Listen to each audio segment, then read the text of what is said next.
Politsei statistika kohaselt toimus möödunud aastal üle 7000 registreeritud poevarguse. Seda on 1000 rohkem kui 2024. aastal. Poekettide sõnul on see aga vaid jäämäe tipp. Kui me saime varem rääkida professionaalsetest varastest, kes olid meil juba teada-tuntud näod, kes tulid poodi vargile suurte kottidega, süsteemidega, asjadega, see on juba väiksem number võrreldes sellega, mis igapäevaselt toimub. Me oleme avastanud küll ka eelmisel aastal vargusi 20% rohkem ja eriti ABC formaadi kauplustes on see isegi 40% rohkem, et seal saame väga palju vargaid kätte.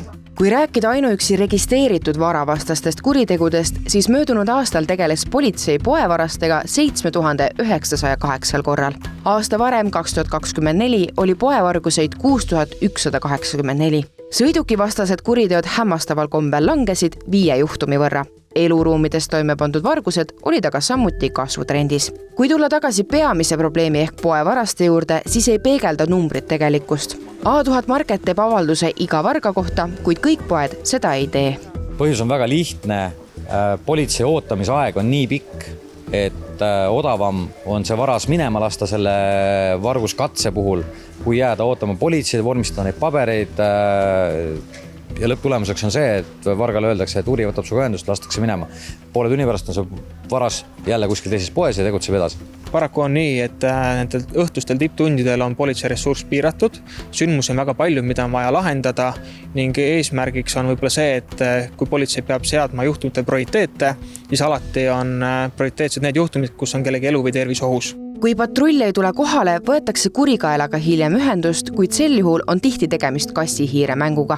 Allandi tunnistab, et võitlus varaste vastu on keeruline. Eesti seadused ei luba kedagi ühe varastatud vorsti eest vangi panna. Tegu peab olema süstemaatilise pätiga või peab olema tekitatud suur varaline kahju. Politsei vaates peitub probleemi lahendus pigem sotsiaalabis, mitte karistustes.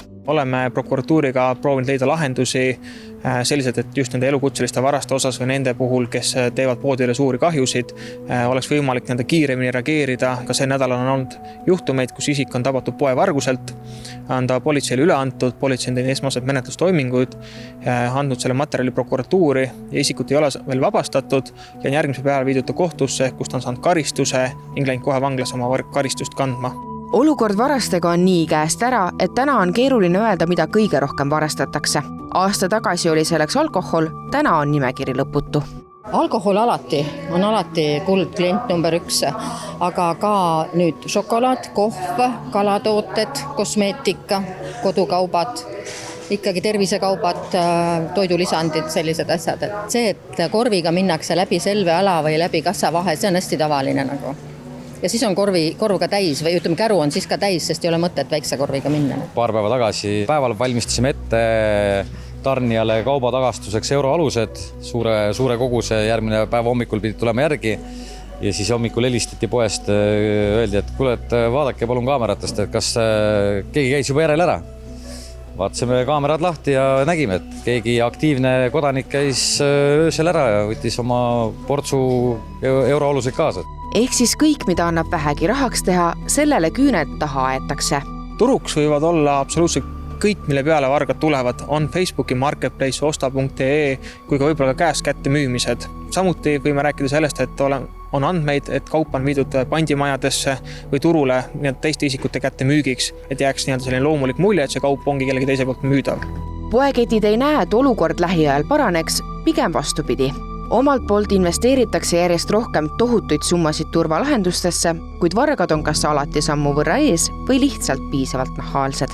On turvaelemendid, mida ka klient ei märka ja mis on turule tulnud. Samas on juba turvaelemendi eemaldajad nii-öelda Amazonis tellitavad, et ka nendega nüüd on turul järgmine samm tehtud. See ongi see sama karistamatuse tunne.